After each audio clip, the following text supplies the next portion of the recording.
Zo, daar zijn we weer. Proost.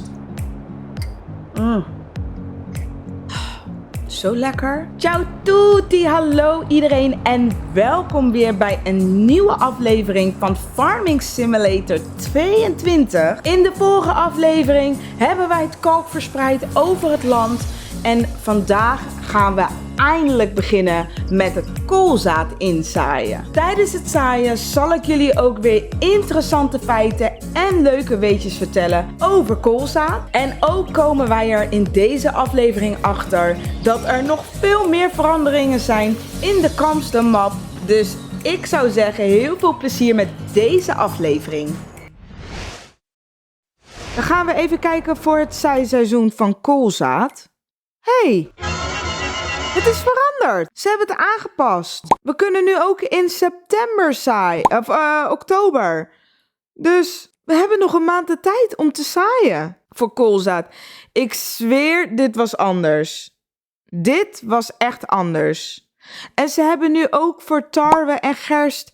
hebben ze nu ook zomer- en wintertarwe gemaakt. Wauw. Cool. Ja, ze hebben sowieso van alles aangepast, want we kunnen ook geen dieren meer vrij op de map laten lopen. Zo jammer dat de schapenweide weg is, de koeienweide. Oh, de kippenweide. Ja, ik vind het wel echt heel jammer. Ik kan het niet vaak genoeg zeggen, maar ja, it is what it is. We kunnen wel de zaden nog even bijvullen. Ja. Oké, 99%. Ik heb een vermoeden dat mijn zaden ook op zijn nu. Dat die tot 99% gaat. Zullen we het alvast voor de zekerheid zetten op koolzaad? Daar. Het is met het gele bloemetje. Weet je wat? Ik rij om, want ik durf dit niet. Ik zie al echt overal velden met koolzaad. En dan zie je allemaal van die mooie gele velden, zie je. Het is echt unbelievable. En dan moeten we even rustig aandoen. Ik vind het zo apart dat alle hekken nu ook weer dicht zijn. Oh. Het is gewoon opvallend. Dus dat zegt eigenlijk al genoeg, hè, dat er iets is aangepast. Kijk, want... Oké, wacht even. Wat er dus is gebeurd... Hier stond allemaal troep en dat kon ik weghalen. Maar het is allemaal al weg. Hier stond een camper en rotzooi. De map is echt veranderd nu. Ik vraag me af wat voor dingen er nog meer zijn verdwenen. Ik vraag het me echt af. Loze ruimte. Echt zonde vind ik het. Zonde. Echt zonde. Maar ja, het is niet anders. Ik kan er niks van maken. Kijk dan, het lijkt net alsof het daar heeft gesneeuwd. Of dat ik daar katoen heb of zo op het veld. Oh, grappig. Volgens mij hebben ze dit hek ook veranderd. Dat het zo is. Ik weet het niet. Ik heb het gevoel dat ze dat hek hebben aangepast. Misschien niet hoor. Zo.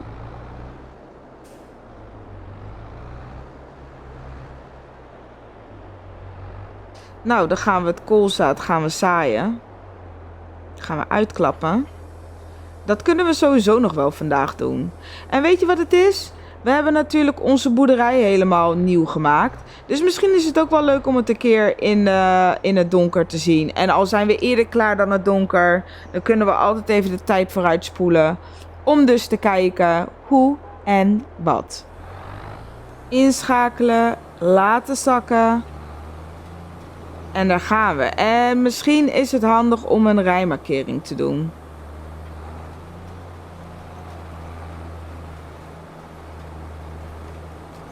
Here we go. 15 km per uur. Dit gaat wel wat langer duren dan het ploegen en het kalk strooien. Maar goed, het ziet er goed uit. Ik vind het wel leuk dat ze dat hebben aangepast, de zaaiseizoenen. Dat het dus meer naar de realiteit... Hey, waarom missen wij hier een stukje? Is het te oneven? Misschien. Even kijken of dit helemaal goed gaat hier. Moet gewalst worden. De melding trouwens dat er dus kalk moet gestrooid worden is nu verdwenen, hè? Zoals je ziet. Het is 50% bemest. Het is 50% bemest. Weet je wat ik dan beter kan doen? I've got an idea! Het gelijk 100% bemesten. Dus wat we gaan doen, we gaan hem uitzetten. We gaan hem inklappen. We gaan er toch even mest in gooien dan. Dat is apart. Het vorige veld was zeg maar wel 100% bemest. Maar deze niet. Dus dan gaan we dat toch even doen. Dan gaan we terugrijden. Dat hoeven jullie allemaal niet te zien. Dat knip ik er zo uit. Dus ik zie jullie zo. En dan gaan we... Oh, jeetje. Dan gaan we dus nog even mest erin zetten. Kom op, kom op. Nou, ik wist het. Dat gaat niet goed. Zo. Ja, ik denk dat dit een mooie plek is voor kassen of wat dan ook. Kippen. We kijken wel even wanneer we wat erin zetten. En dat we dit misschien gras houden en hier kalfvoer van maken. Dit is wel echt een perfect grasveld. Want het is toch redelijk oneven om op te bouwen. We gaan... Wacht even. We gaan er wel uitkomen. Weet je, overal is een oplossing voor. En ja, voor deze dus ook. Het is echt net te doen, hè, hier. Misschien lukt het wel op de terugweg dan om hierheen te komen. Kijk, ik zie hier weer niks. Oh, de verlichting is al aangegaan. Oh ja, hier is de fertilizer. Ik zie geen trigger, jongens. Huh? Really? Oh.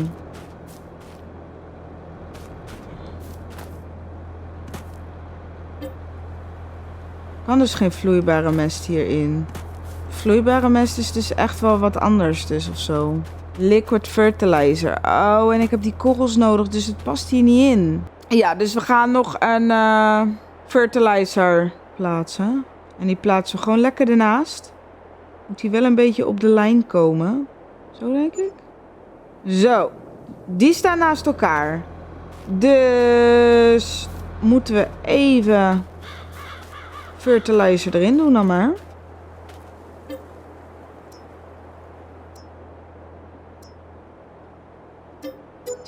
10.000 erin.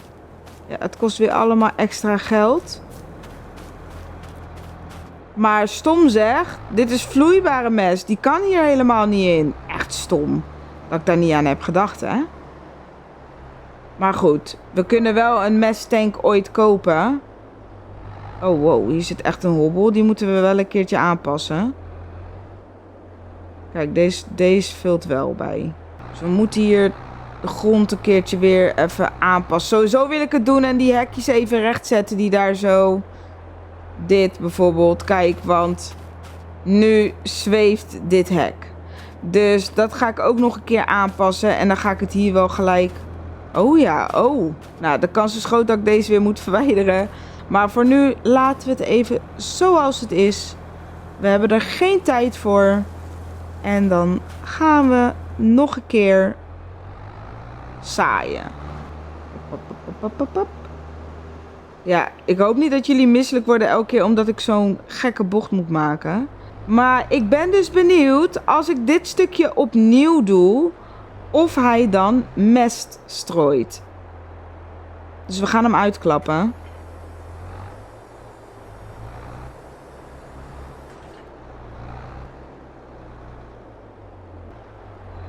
Zo. Dan zetten we weer de rijrichting of de rijmarkering aan. Laten we hem zakken. Schakelen we hem in. Koolzaad staat er nog. En dan gaan we kijken of die... Het zaad... Ja. Hij is nu letterlijk alleen mest aan het doen. De zaden blijven hetzelfde, dus dit is goed. Top. We kunnen het even controleren.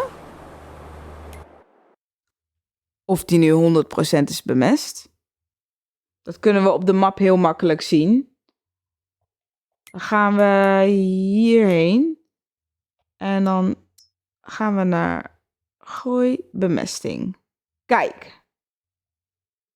Dus dit land bijvoorbeeld heeft helemaal geen mest. Lichtblauw betekent dat het voor 50% is bemest. En zoals dit is donkerblauw. En zoals je ziet heb ik nu een lijn van donkerblauw. En dat betekent dus dat het veld 100% is bemest. Dus dat gaat goed. Dat gaat goed. Dus we gaan lekker door. En ik zet jullie gewoon lekker gelijk met een muziekje in een timelapse.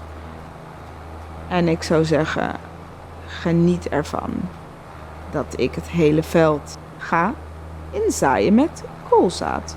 We kunnen trouwens later ook nog even kijken of onze tarwe al is gegroeid. Zo niet, dan doen we het wanneer we hebben geslapen. Dan gaan we daar gelijk even een kijkje nemen hoe het ervoor staat. Ik ben wel benieuwd hoe de plantjes erbij staan. We moeten het namelijk wel allemaal in de gaten houden. Oh, kijk, naast ons hebben ze ook al bemest. Hebben ze ook kalk gestrooid. Ziet er zo anders uit. Huh?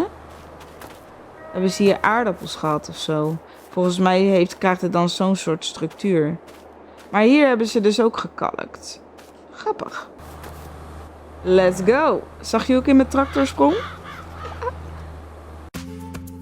Niet schrikken, daar ben ik weer om interessante feiten en leuke weetjes te vertellen over wat wij doen op het land of op de boerderij. Vandaag gaan we het hebben over koolzaad. Dat zijn we natuurlijk nu aan het inzaaien. Dus ik ga jullie wat meer vertellen hierover. Koolzaad is een 1 of 2-jarige plant die komt uit de kruisbloemenfamilie. En dan ga ik even mijn best doen om dit uit te spreken, want al die namen van die bloemen en planten in het Latijns denk ik. Dus ik ga mijn best doen, wacht even. Brassica napus. Ik weet niet of ik het goed zeg. Maar Brassica napus, dat is de naam van de plant. Producten van de koolzaadplant zijn vooral koolzaadolie en stro. Maar je hebt ook nog koolzaadschroot dat overblijft nadat de koolzaad is geperst. Het is rijk aan onverzadigde vetzuren, vitamines en mineralen en het is erg gewild als krachtvoer voor veedieren. Het is ook een alternatief voor ingeporteerde soja. Koolzaad is wereldwijd een belangrijk akkerbouwgewas en in de maanden april en mei ligt het er heel mooi bij en zijn de helgele velden heel erg aantrekkelijk voor dagjesmensen. Nou, dan ga ik jullie een stukje geschiedenis vertellen over koolzaad. Koolzaad komt oorspronkelijk uit het oostelijke deel van de Middellandse Zee, waar de olie werd gebruikt als consumptie en als lampenolie. In India kwam de koolzaad al 2000 jaar voor Christus. En in Midden-Europa komt de plant pas voor sinds de 14e eeuw. Dus kun je nagaan hoe lang het al bestaat. Vanaf de 17e eeuw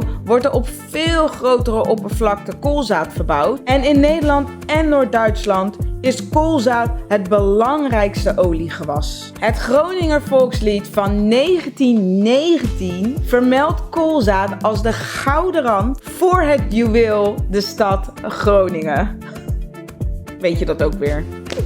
In het begin werd de olie vooral gebruikt als lampenolie. En vanaf de 19e eeuw werd de olie meer en meer gebruikt voor voedingsdoeleinden. De olie smaakte echter bitter vanwege het hoge gehalte erucazuur, waardoor het gebruik voornamelijk beperkt bleef tot lampenolie, maar ook als smeermiddel voor stoommachines en voor de productie van zeep. Een andere keer ga ik jullie meer vertellen over het erucazuur, maar dat wordt een andere keer wanneer we koolzaad gaan zaaien, want we zijn nu bezig met de geschiedenis. Maar goed, door de hoge gehalte van het erucazuur was het ook niet echt geschikt voor veedieren. En in beide wereldoorlogen werd in Duitsland vooral de productie verhoogd voor de maak van margarine. En koolzaad wordt sinds de 20e eeuw ook gebruikt voor de productie van biobrandstof. Dus dat is best wel recent. Nou, dit was wel weer even genoeg informatie over koolzaad. Een andere keer wanneer we koolzaad gaan zaaien, gaan we gewoon weer verder. Maar voor nu is het weer even genoeg. Als je het leuk vindt, laat dan even een duimpje zien. En vergeet ook niet te abonneren hieronder, zodat je als eerste op de hoogte wordt gehouden wanneer er een nieuwe video komt. Nou, ik wens jullie nog heel veel plezier met de video verder. Zo, daar zijn we er alweer bijna. Maar het ging op zich wel snel. Redelijk. We zijn bijna klaar. Wat ik nog wel even moet onderzoeken is wanneer je dus moet cultiveren, naploegen en wanneer niet. Cultiveren is om een goed zaaibed eigenlijk achter te laten. Je kan naploegen, kan je gewoon zaaien. Maar volgens mij ligt het er ook aan met welk gewas. Soms moet je het wel cultiveren, dat het nog net even iets fijner is gemaakt dan de grove structuur die er komt na het ploegen. Nu is deze machine cultiveert ook, gewoon automatisch al. Dus daar kunnen we niks aan veranderen. Maar we hebben natuurlijk ook gewoon een cultivator zonder zaaien staan. Of jawel, die zaait volgens mij wel gras, dacht ik. Dus die kunnen we... Nee, we hebben wel een cultivator, dat was het. We hebben een cultivator die alleen maar cultivate. En we hebben een wietmachine die ook zaait. Dat was het. Uitschakelen, inklappen. Volgens mij hebben we alles. Ik vind het ook mooi geweest voor vandaag. We gaan dit terugbrengen. Oh, even de normale verlichting aandoen. Om te voorkomen dat we onze buren bijvoorbeeld verblinden of wat dan ook. Maken we weer even het rondje af. Hatseflats. Zo.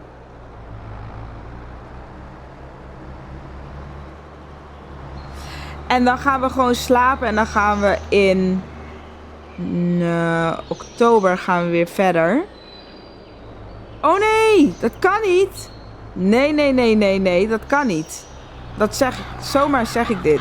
Ik moet walsen. En walsen doe je gelijk na het zaaien. Dus het wordt toch nog een latertje. Ik ben benieuwd of we echt klaar zijn. Ja, walsen gaat wel snel. Ik ben benieuwd of we echt klaar zijn. Even concentreren. Dat red ik niet. Of we echt klaar zijn voordat de zon helemaal onder is. Ik hoop dat... Ja, dit lukt. Zie je, ik bots nergens meer tegenaan. Laat maar niet te hard zeggen, want... je zal zien dat het dan helemaal misgaat. Okidoki. Dan gaan we deze netjes opruimen. En de lantaarnpalen staan al aan. Ik ga het zo nog even goed bekijken. Oh. Moeten we dit ding niet even afspoelen eigenlijk? Het is wel echt heel vies geworden. We doen het wel voordat we de volgende keer gaan beginnen. Of erna. Zo. En dan gaan we dit weer dicht doen. Kijk, hier die lantaarnpaal. Nee, hier heb ik niks. Oh, hier wel. Hier heb ik ook nog een lantaarnpaal voor binnenkomst. Super handig. En hier is de wals trouwens, dus staan we gelijk goed. Ja, ik vind het wel nice hoor. We hebben hier in ieder geval nu verlichting. Dan gaan we nu de wals meenemen. De vorige keer reed ik bijna in die paal daar. Zo. Het is even keren, maar we komen er wel. Zo, dan gaan we die hier doorheen. Dit ook openmaken, zo.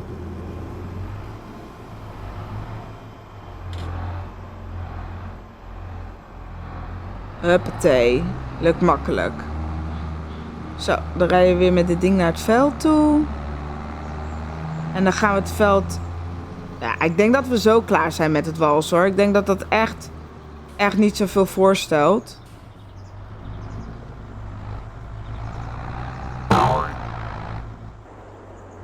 Zie je? En dan zeg ik net, oh, het gaat zo goed. Het gaat zo goed. Maar eindstand, ja, dit bochtje is gewoon nou eenmaal tricky. Ik kan er niet anders wat van maken. Maar ik moet eigenlijk ook gewoon kijken. Dan kan ik al stoppen van tevoren. Waarschijnlijk moet ik net die steek doen om het goed te doen. Zo. Oh, het wordt wel echt donker. En dat in de zomer. Om 6:45. Vind ik wel vroeg hoor, eigenlijk. Hè? Ik had wel verwacht dat het tot 10 uur of 9 uur minimaal licht zou zijn. In de volgende aflevering gaan wij de grond walsen. Ik ga ervan uit dat het best wel snel zal gaan. Maar goed, ik ben benieuwd of wij dus al klaar zijn voordat het pikken donker is. Ook kunnen we dan een kijkje nemen op de boerderij, hoe deze erbij ligt in het donker en of we genoeg lantaarnpalen hebben geplaatst. En mocht je deze video leuk vinden, laat het dan weten in de comment. En stel je hebt geen tijd om een comment te typen, dan kan je altijd nog op de like knop drukken. En hiermee laat je mij ook weten dat je de video leuk vond. En iedereen die zich heeft geabonneerd, bedankt voor jullie support. En ik hoop samen met jullie een Farming Simulator community op te bouwen. Dus daar heb ik echt zin in. Beetje bij beetje gaan we naar de 100. Dus het komt helemaal goed. Dus als je nog niet geabonneerd bent, dan kun je dat hier doen of hier beneden. En dan zie ik jullie bij de volgende video. Ja, daar ergens. Ciao! Oh, ik heb het heet, jongens. Oh. Je moet er weer wat voor over hebben voor een YouTube video, hè? Afzien. Maar we gaan door.